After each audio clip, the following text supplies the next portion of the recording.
On December 7th, 1987, on a street in Brooklyn, New York, gunfire broke out, aimed not at any one person, but at an entire category of people. According to accounts from the case, the gunman had been given one instruction beforehand. Forget who actually did anything wrong, and just start shooting at anyone who looked Jamaican. 2 people went down within seconds. One of them, a young man named Rudolph Simms, would never walk again. The man behind that order was Delroy Edwards, known on the street and inside the federal prison system by the name Uzi. Prosecutors said he ran a crack cocaine operation, moving hundreds of thousands of dollars a day up and down the East Coast, and treated murder as routine business. 2 years after that shooting, a jury convicted him and sent him away for 7 consecutive life sentences. He would not be the last person in this story mistaken for dead. How a teenager from one of Kingston's most violent political neighborhoods, the son of a murdered Brooklyn grocer, built an operation big enough to draw a federal racketeering case is one part of this story. The other part is why the cousin who helped him build it stood up in a courtroom years later and told the jury everything he knew. Before we get into this, drop a like and tell me in the comments what city you're watching from. Let's see how far this story travels. Tivoli Gardens sits in downtown Kingston, Jamaica, and for most of the 20th century, the people who ran it did not treat it as an ordinary neighborhood. It functioned as what Jamaicans call a garrison community, a political stronghold, in this case for the Jamaica Labour Party, where loyalty to the party and loyalty to simple survival were more or less the same thing. Through the 1970s and into the 1980s, Kingston's poorest neighborhoods were divided along party lines, and the dividing lines were armed. Young men loyal to the Jamaica Labour Party fought young men loyal to the People's National Party, sometimes over territory, sometimes over an election, sometimes over disputes nobody outside the neighborhood could fully explain. Guns moved freely. Police mostly stayed out of it. In that environment, picking up a weapon was not considered deviant behavior. It was closer to a job interview, one that older men running the neighborhood were always quietly watching. A young man willing to use violence on behalf of his neighborhood had a path forward that a young man who was not willing simply did not have. Delroy Edwards was born into this world in 1959, and he did not have to look far to find that path. By his own description, written years later from inside federal prison, Edwards stands about 5 feet 10 inches tall and has weighed around 195 pounds. He has identified himself as Rastafarian. None of that physical description explains the nickname that followed him out of Jamaica and into the American prison system. Uzi came from the weapon, not the man. He favored the Israeli-made Uzi submachine gun, compact and fast-firing, built for close range, and the people around him started calling him by the name of the gun he carried. It stuck for the rest of his life. What made Edwards useful to the people above him and frightening to those below him was not his size. It was that he treated extreme violence as a routine business decision rather than a last resort. Most people running drug operations reach for violence only as a last resort. Edwards reached for it early enough that a second option was rarely necessary. Edwards's path to Brooklyn ran through violence on both ends. His father, Lled Edwards, known on the street as Pants, had already emigrated ahead of him and ran a small grocery store on Rogers Avenue in Crown Heights with a quiet side trade in marijuana. In 1982, someone murdered Lled inside that store. Men who used to drink with him and play dominoes later said they believed Delroy had done it himself, eager to take over his father's business. He was never charged. Delroy and his cousin Kenneth Manning, related, according to federal court records, through a half-sibling and raised together in Kingston like brothers, helped found a street crew of their own while they were still teenagers. They called it the Renkers Posse. Some of the men who ran with them also went by a second name for the same group, the Southies. Both of them eventually left Jamaica for the same reason a lot of young men did in those years. The gang wars had gotten too dangerous to stay. Delroy entered the United States illegally, crossing through Mexico on his way to Brooklyn. Manning followed in 1985. It was Manning who, years later, stood in a courtroom and helped send his own cousin away for the rest of his life. The timing worked in Edwards's favor in a way he could not have planned. Crack cocaine, cheap, smokable, and far more addictive per dose than the powder cocaine that came before it, was just beginning to spread through American cities. Prosecutors would later credit Edwards as one of the first people to bring crack into the Bedford-Stuyvesant section of Brooklyn as early as 1985. A claim that, if accurate, means the son of a murdered Crown Heights grocer helped open one of the most destructive chapters in American drug history. He did not build that reputation by being a careful businessman. He built it the way his father's death had been settled, with violence nobody had to answer for. Within a few years, Edwards had turned a small crew of Jamaican immigrants into a full distribution network stretching along the East Coast. The Renkers Posse, the Southies, depending on who was talking, grew to somewhere between 40 and 50 members, most of them Jamaican, some of them American. They ran crack houses through Crown Heights, Bedford-Stuyvesant, and Flatbush, the same Brooklyn neighborhoods where Edwards had gotten his start. How much the operation was worth depends on which account you read. Reporting from the time of his arrest quoted the lead federal prosecutor at $100,000 a day. Trial testimony months later put it lower, as much as $100,000 a week in the operation's best year. Either way, it was serious, routine money for a crew that had started out running a corner store. Edwards did not stop at Brooklyn. Where most local drug crews fought over a handful of blocks and stayed there, Edwards thought like a distributor with a map. He pushed the operation south into Philadelphia and Washington, D.C., then into Baltimore, using couriers who bought cocaine in the Bahamas and Los Angeles to keep product moving north. Recruiting was not difficult. Every year, more young Jamaican men made the same illegal crossing Edwards had, arriving with nothing and needing work fast. Edwards had that work ready for them. Setting up in a new city rarely went smoothly, though. Local dealers were already there, and they did not step aside voluntarily. Edwards's answer to that problem was not negotiation. It was a level of violence significant enough that police in several cities eventually connected a wave of unsolved killings to Jamaican crews expanding into their territory, some of which investigators would later tie back to Edwards's own push into new markets. In Philadelphia alone, law enforcement would eventually link as many as 30 killings between 1984 and 1988 to Jamaican posses expanding through the city. He was, in other words, running something closer to a small interstate corporation than a neighborhood drug crew. Sales territory, org chart, and a human resources policy built entirely around the threat of death. Running an operation that size across multiple cities required people willing to follow orders without asking many questions, and Edwards built his enforcement wing around a very specific kind of recruit. Young Jamaican men who had entered the country illegally, the same way he had. The appeal of hiring undocumented immigrants was practical, not sentimental. They had no green card, no local family, and no safety net outside the organization. If law enforcement ever came looking, they had nowhere else to turn. That kind of dependency bought Edwards a level of loyalty that money alone does not usually buy.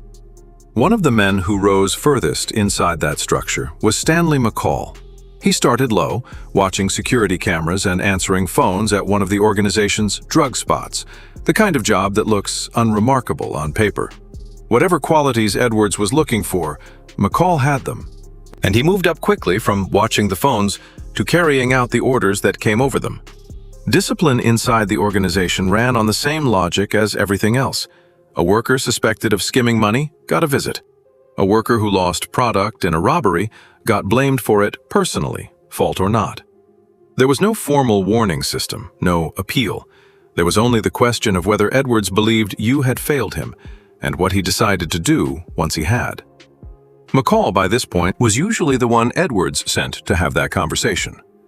It rarely stayed a conversation for long. The clearest picture of how Edwards handled problems inside his own organization comes from a killing that surfaced repeatedly during his trial. The death of Norman Allwood, known on the street as Egghead. He was 16 years old. Nobody in the case file explains what Allwood did wrong. In an organization run the way Edwards ran his, that omission is its own kind of detail. The reason mattered less than the demonstration. According to testimony given by Kenneth Manning, several men took Allwood down to the basement of a Brooklyn crack house in January of 1987 and spent more than an hour beating him with baseball bats. At some point during that hour, someone brought a pot of boiling water and poured it over him while he was chained to a beam in the ceiling. Manning, describing the scene years later from the witness stand, said he watched the skin come off Allwood's body while it happened. Nobody in the room stepped in to stop it, and nobody who took part seemed to expect anyone would.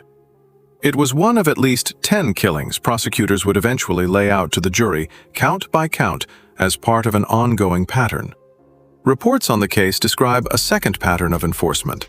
On June 27, 1987, a worker at one of Edwards's drug spots told him he had just been robbed. Edwards did not ask who was responsible. He sent Stanley McCall to the location with a simple instruction: shoot whoever was standing in the hallway. And McCall fired 16 rounds at people on the stairwell inside the building, whether or not they had anything to do with the robbery. The December shooting that left Rudolph Simms paralyzed didn't come out of nowhere. Edwards, reports on the case say, had been shot and wounded by a rival earlier that year, and when the moment came to retaliate, he never bothered identifying who had actually shot him. He sent McCall out with one instruction: forget the actual shooters. Just fire on anyone who looked Jamaican. He was, by every account of his own background, Jamaican himself. Taken together, the pattern prosecutors eventually put in front of a jury involved 13 separate assault counts that left 18 people injured, 9 of whom had no connection to the drug trade at all. They were simply in the wrong hallway, on the wrong stairwell, or on the wrong street corner when Edwards decided someone needed to answer for something. By the time federal prosecutors were ready to move, they had spent months building a case under the Racketeer-Influenced and Corrupt Organizations Act, RICO. The same law originally built to take apart Italian organized crime families now pointed at a Jamaican posse working out of Brooklyn. The case against Edwards personally centered on one particular killing. 2 months before his arrest, a man had been shot dead inside Love People 1, the crew's favorite nightclub, after allegedly stepping on Edwards's foot. On March 9, 1988, more than 30 law enforcement officers moved on the organization at once. Edwards was arrested on a Brooklyn street along with 5 other people, 2 of them American. Kenneth Manning was picked up separately in the same sweep. What happened next inside the case is, in its own way, the real story here. Facing life sentences of their own, member after member of the organization began cooperating with prosecutors rather than risk trial. Stanley McCall was one of them. Kenneth Manning, Edwards's own cousin, was another, and Manning's cooperation went further than most.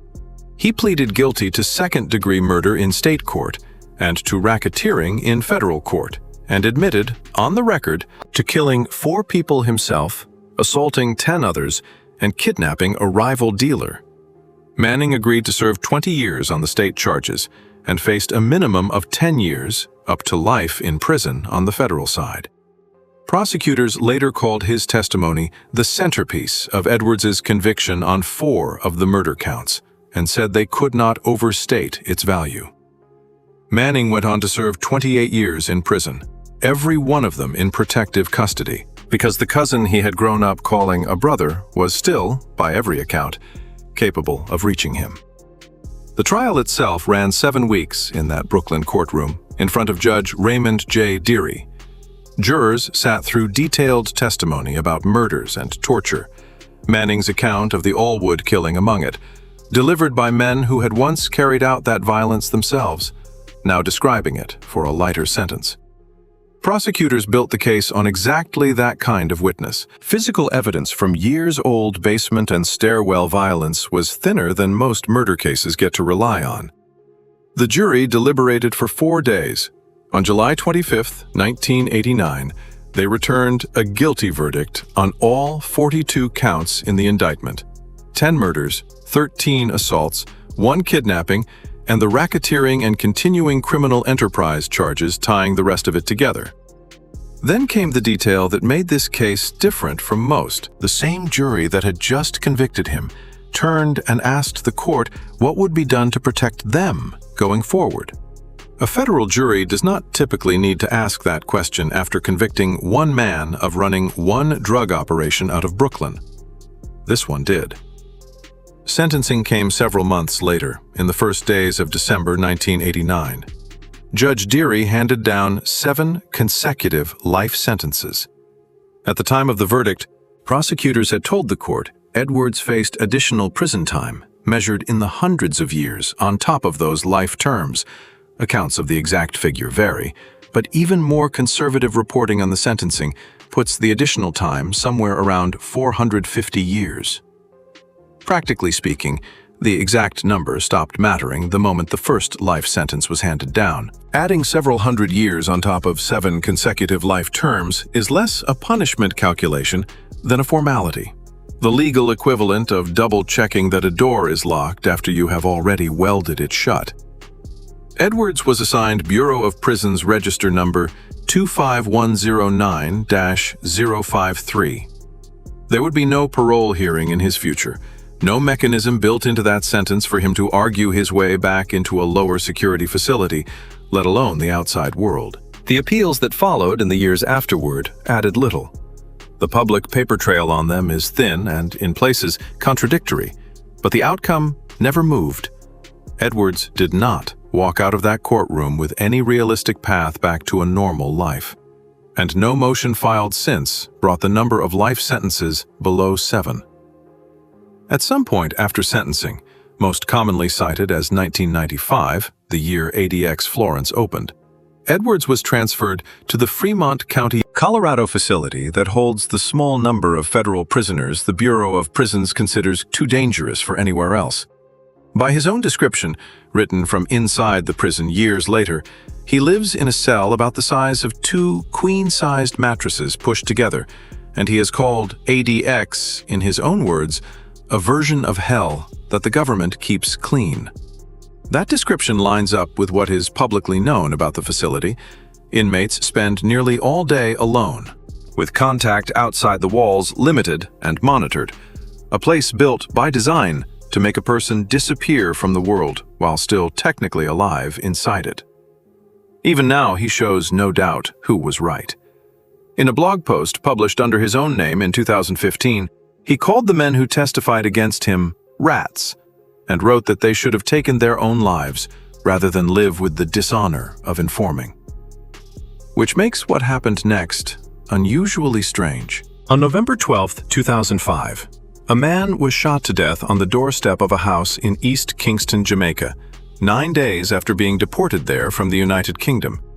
His name, as it happened, was also Delroy Edwards. He had been born the same year, 1959, in the same country. He was not a drug boss. He was a man who had spent years refusing to join a street gang tied to a rival political party, had watched 2 of his daughters die in a house fire set because of that refusal, and had fled to Britain seeking asylum before immigration officials sent him back to the country that killed him 9 days later. The 2 men shared a name, a birth year, and a home country, and nothing else. But the coincidence was enough. For years afterward, corners of the internet treated the killing in Kingston as confirmation that the Brooklyn drug lord known as Uzi was finally dead. He was not. As far as the most recent public prison records show, he is still sitting in that cell in Colorado.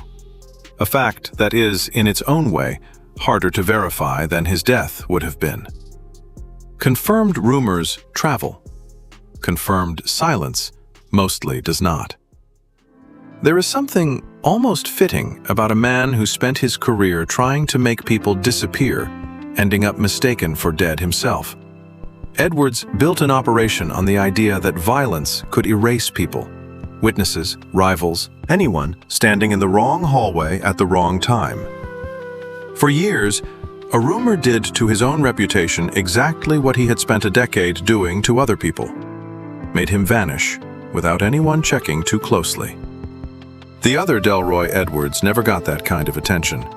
A man who refused every opportunity to become what Uzi Edwards chose to become was shot on a doorstep. And outside a small number of immigration researchers, almost nobody noticed. The version of this story where the system sorts out who deserves to be remembered and who does not would be a more comfortable place to end. That is not how it worked out. One man is still breathing behind the most secure walls in the federal system, and everyone knows exactly where he is. The other is mostly forgotten. He was the one who did nothing wrong. Somewhere, a young man is deciding right now whether the fastest path to respect runs through a gun. Kingston taught Edwards that answer before he was old enough to vote. A lot of neighborhoods are still teaching it. If this story made you stop and think, hit the like button. That is how YouTube decides to show this to more young people who might be hearing the wrong voices right now. Drop your city in the comments. Every comment tells the algorithm this story matters. And if you are watching on your phone, hit the hype button below the video. Hype only works on mobile, and it is the fastest way to get this in front of someone who needs to hear it before they make a decision they cannot take back.